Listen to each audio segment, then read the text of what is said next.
What's up, everyone? We are your friendly neighborhood gamers. My name is Dylan Wren. And I'm Andrew Kimball. And today we are going to be talking about one of my favorite games, Monster Hunter World, and its expansion, Iceborn. Monster Hunter World is a game all about, you guessed it, hunting monsters. This plays out with you and up to 3 other hunters dropping into one of the expansive biomes and tracking down your target or targets before battling it down in order to slay or capture it. The original game came out in 2017, and the expansion, Iceborn, came out 2 years later, continuing the story, adding new monsters, biomes, and activities. By the end, Monster Hunter World had a total of 94 monsters for you and your friends to test your skills against. The story saw you playing as a hunter who's come to the new world in pursuit of a monster known as Zora Magdaros and investigating something called the Elder Crossing. Throughout the game, the hunters learn about the creatures and are able to prevent Zora Magdaros from destroying the new world, though this has some unexpected consequences. Iceborn picks up on a newly discovered northern continent where a new threat, Velkhana, is disrupting the ecosystem. The hunters work together to defeat this new monster, discovering another mythological foe in the process. And all of that will take you about 150 hours. There have been a ton of crossovers with other gaming properties, most of which have been Capcom related, because Capcom is the publisher of this game. So we've seen Resident Evil, Mega Man, Horizon Zero Dawn, Devil May Cry, Street Fighter, Final Fantasy, The Witcher, Assassin's Creed, Universal Studios, and the live-action Monster Hunter movie they released. All see some crossovers with armor sets and weapons and events that were in this game. So, without further ado, let's jump into talking about the game a little bit more in depth. What were some of the things that we liked about it? I'll toss that to you first, Andrew. Yeah, so for me, Monster Hunter World is one of those games that I have a ton of fun with when I'm playing with a friend or a group of friends, but it just can't pull me in when I'm playing solo. It's one of those games where if it's me and you or a couple of us and we're working together to kill this ridiculous feathered T-Rex bird creature, it's like life could not get any better. But for some reason, like the loop of this game just doesn't grab me when I'm playing solo. And I don't think that's a fault of the game. I just think that's not what I look for in solo experiences.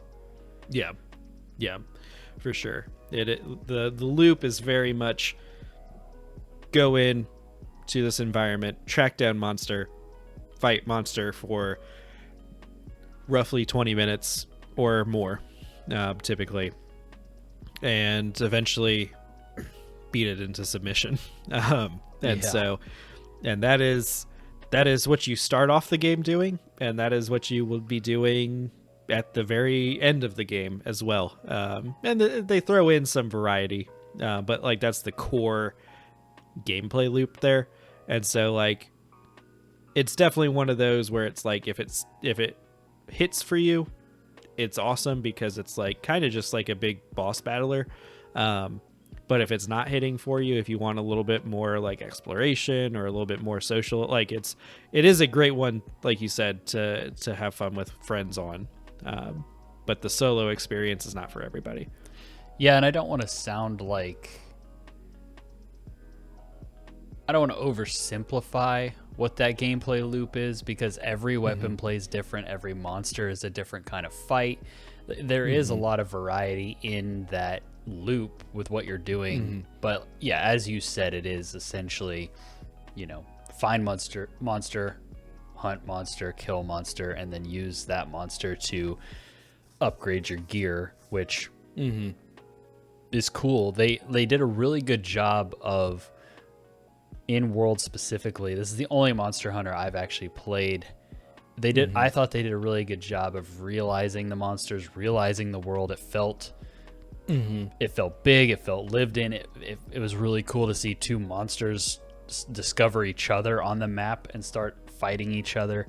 So I do think that Capcom did a really good job with the environments and the monsters for sure. Oh yeah, because I think they used the. I don't remember if they used the RE engine for this. I don't think so. I think the sequel. Yeah, I think RE2 was the first game that did that engine. Yeah. And so, but they did a really great job of like making a lot of these monsters look very believable for like the world that they're in. You know, like I've played a bunch of I've played Monster Hunter 4 and Ultimate. Monster Hunter Rise, and so I haven't played all of them, but I have played a decent chunk. And in some of the older games were obviously limited by the fact that they were on like a Nintendo 3DS, and so obviously it can't look nice and super realistic or anything. But right. Monster Hunter World, Monster Hunter Iceborn, like I thought did a really good job of like it seems like that could be a believable, realistic looking monster, Yeah, especially within this world, and I think that the game is stylized. It's not like it's not realistic graphics. They're not going for like a Grand Theft Auto or a something like that where it's this could be the real world. Like they have a style to them. And probably the last couple things I'll touch on here is that the characters and the NPCs are wild, and they give this game so much personality. Like you have little cats that cook you dinner and fight alongside you, and then the armor and the gear that you get, like we said earlier, is kind of the main hook of the game, is like getting to that next set of armor, that next tier, that next big thing, that next big sword. It all looks crazy. It all looks anime levels of ridiculous in like the best possible way. And so I do think that the style and the visuals and the world of this game is something truly unique and something truly special. Yeah. Oh yeah. Like it has a lot of character, a lot of personality in the world, and that's one of the big things that makes it one of my favorite games. And this is probably one of my favorite games of all time, and so I am going to be a bit biased in this as we discuss it. But exploring the world was such a big part of it to me. In previous titles, the world was segmented, so in between each little zone would be a loading screen, and so you'd get these like little small sections of the world, and it was a lot more difficult to explore, it didn't feel quite so seamless. And this, like, it has a fully realized like town that you can go around in. It has a like 5 or 6 different biomes that are pretty quickly accessible to you, that you can like go around in, and there's a lot of it that's not, it's these places are big enough that if you're hunting a Diablos in the desert, you might realistically never go into like huge sections of like that desert biome, and so there's a lot of different like areas to it, and so it does a good job of keeping it feeling fresh, and there's all these like little details in there that you can find just by kind of wandering around and exploring, and like Andrew kind of touched on earlier, the weapons, there's 14 different weapons that all come with kind of their own play style, and so you can kind of be like the anime long sword guy. You can be the like dual wielding dagger person.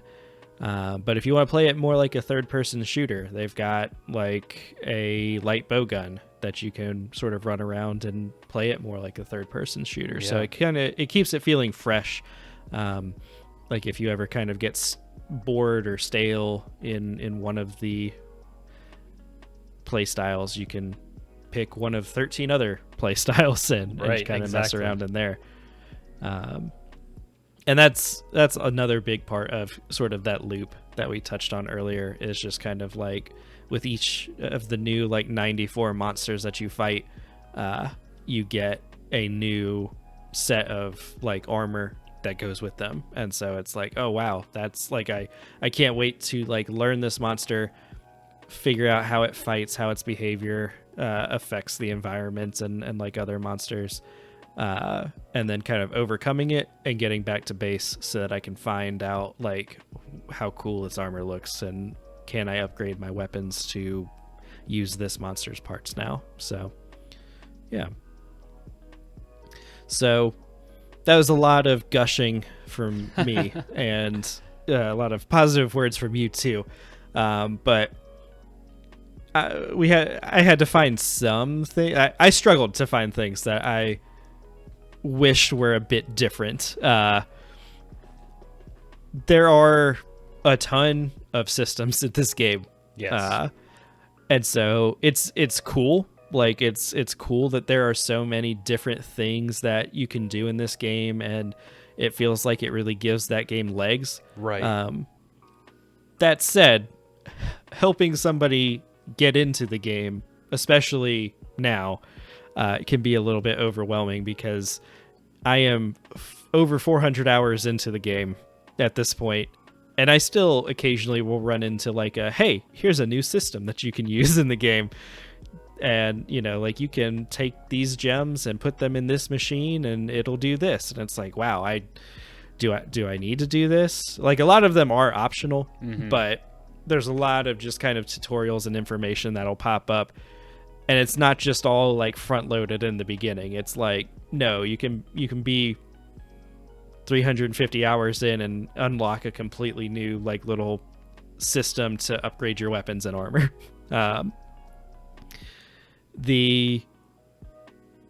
of the other kind of little things that just kind of, to me, these are more like nitpicky little details. One of them that just kind of feels weird is that they have the ability in the game to change the way that your character looks. Unfortunately, you have to like, I think they give everybody like one free like change, but if you want to like keep your character and your progress, like if for me, if I put 400 hours in and I'm like, you know what, I want my character, this character I created 400 hours ago looks kind of derpy, I want to change it, I would have to pay a microtransaction in order to do that. And that's always going to be lame in any game, right? Even Monster Hunter. Another thing, and again, just kind of a nitpicky little detail, is that this is a third-party game.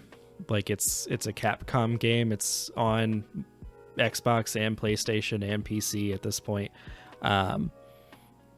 There's a Horizon Zero Dawn crossover, which understandably a Sony property locked to the PlayStation, but any sort of exclusivity thing in a third-party game is always going to feel bad. You see it all the time with like Call of Duty or something, where they'll have like a specific mode that's like locked on a certain platform for a year. Or I know Destiny or Destiny 2 also had like a dungeon or something, or a strike that was locked, and it's always going to feel kind of crummy because my platform of choice is the Xbox. I'm never going to get to play those missions. I'm never going to get to play like have those armors and those things. It's not an exclusive like monster, which I think would be worse, but it is like an armor set that looks cool. That would be fun to have, you know? Right. And then the way that the co-op worked is a little bit weird. There were certain things that like it wouldn't allow you to do together. Like it made you do them solo. And then sometimes like the missions, you would have to like do a mission in one person's world and then do that same mission in someone else's. Like it didn't necessarily give you universal credit for Right, doing yeah. the missions. You would have to like go back and like, well, we killed this Anjanath in Andrew's world, but we didn't kill it in my world, so now we got to kill it in my world so we can all progress the story forward together. Yeah. It's a negative, but it's also not in a way, because usually if you do that a couple of times, you have enough monster parts to like build that armor set or like upgrade that weapon. So it kind of ends up working out anyway, because part of the loop of the game is like hunting the same monster a few times so Yeah. that you can upgrade. So it works out, but it is, I would love to see like in a sequel where they kind of just let you all just play through the entire thing co-op without having to like bounce back and forth, you know? Yeah, and What about you? you're talking about how, it'd be cool to be able to like progress at the same time as who you're playing with in the story. I think one of my complaints, I don't know if it's a complaint, but one of the things that stood out to me about this game is that the story is complete nonsense. Yeah. And the characters are like just goofy and like it kind of seems like it knows that it's nonsense, which is definitely the right approach to take. It's not like it's they're really definitely got being that- super serious about it, but Yeah, it's very campy. exactly. And so I don't really count that as a negative, but maybe something just to bring up. I think that coming at this with things that I would have liked to see different, or maybe, would have helped me as a new player, is that this game is a huge time commitment as far as learning all of its systems, as far as, like you said, you've played it for 400 plus hours. So it's a huge time commitment on like a large scale, as far as getting through the story, getting all the armors, however you classify beating it. But it's also a pretty big time commitment if you want to just hop on and hunt a monster. It's not one of those games like Call of Duty where you can jump into a match, 10 minutes, you're done, or Yeah. jump into Spider-Man and swing around the city for a couple minutes and feel like you had fun. Or it's hard to compare one-to-one to other games, but like you said, if you go in and you want to do a hunt, you're committing to something. Yeah, like 30 to 50 minutes generally. Yeah, which So. is a pretty big time commitment. I think going off of that the monster fights are fun, but they do tend to go on a little bit long for me. And then this is kind of hard for me to quantify, and it might just be Capcom, but there's just kind of this level of jank in this game that I feel that's just kind of like you were talking about, how sometimes you have the co-op doesn't work the same in every situation. Like that's a good example where it's just, I remember, especially when we first all started playing together, trying to figure out how to party up was kind of confusing. And there's just a lot of things that are kind of confusing, poorly explained, janky, weird. And you could argue that this adds to the charm of the game, and I wouldn't really be able to argue against you. But for me, it's just one of those things that is kind of another barrier to entry for someone coming into the series. And so really that's all I could come up with as far as negatives. Overall, I think this is a great game that's just not really my cup of tea, but it's still, it has a goal, it aims for something, and I think it hits it. Oh yeah. Yeah, like at the end of the day, its main goal was to bring the Monster Hunter series to the greater gamer population. Like it was always a big series in Japan, and like the Asian market, but it had never really taken off like with gamers in the US. And so obviously there were fans of it, but this is like Capcom's biggest seller right now. And which is crazy to think about. And it's on Game Pass, or it was, I don't, depending on when you're watching this, I guess it might be. So yeah, it comes and goes. but yeah, it is definitely their first, like, because this was also their first one in a long time on consoles. And so I think it'll be very interesting to see what they have in store for like Monster Hunter World 2 or whatever it ends up being called.